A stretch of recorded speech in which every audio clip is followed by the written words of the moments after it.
అచ్చంపేట మండలంలోని శుక్రవారం సాయంత్రం భారీ చెదురుమదురు వర్షంతో కూడిన ఈదురుగాలులు రావడం పట్ల చెన్నారం గ్రామ సమీపంలో ఉన్న Sri Lalitha Uma Maheshwara ginning cotton mill పూర్తిగా నేలమట్టమైంది. అదేవిధంగా చెన్నారం గ్రామ సమీపంలో దాదాపు 87 విద్యుత్ స్తంభాలు భారీ వీధులు గాలులకు నేలమట్టమయ్యారని అచ్చంపేట ఏఈ ఆంజనేయులు తెలిపారు.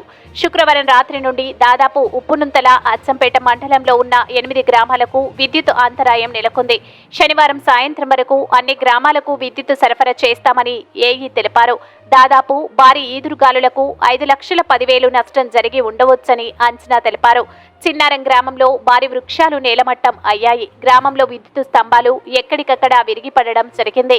పనులు వేగవంతం చేయడంలో గ్రామ పంచాయతీ సిబ్బంది సంబంధిత అధికారులు వేగవంతం చేసేందుకు నిమగ్నమయ్యారు. Sri Lalitha Uma Maheshwara ginning cotton mill పూర్తిగా నేలమట్టం కావడంతో సుమారు ఆస్తి నష్టం 7 కోట్ల వరకు అయ్యిందని బాధితులు లక్ష్మణ్ రాజు, శ్రీనివాసరెడ్డిలు తెలిపారు. అచ్చంపేట మండలంలో భారీ ఈదురుగాలులకు భారీ వృక్షాలు, విద్యుత్ స్తంభాలు, జిన్నింగ్ కాటన్ మిల్లులు నేలమట్టమైన విషయం తెలుసుకున్న స్థానిక ఎమ్మెల్యే డాక్టర్ చిక్కుడు వంశీకృష్ణ సంఘటన స్థలానికి చేరుకొని గ్రామంలో తిరిగి చూశారు. జిన్నింగ్ కాటన్ మిల్ బాధితులను పరామర్శించారు. ఈ కార్యక్రమంలో అచ్చంపేట మాజీ ఎంపీపీ రామనాథం, నరసింహారెడ్డి, రమేష్ రెడ్డి, అచ్చంపేట వంశీ యువసేన అధ్యక్షుడు బిజ్జుల రవీందర్లతో పాటు పార్టీ నాయకులు, గ్రామస్తులు తదితరులు పాల్గొన్నారు. సేవలు అందించాలనే ఉద్దేశంతో వీళ్ళు ఇక్కడ నిర్మాణం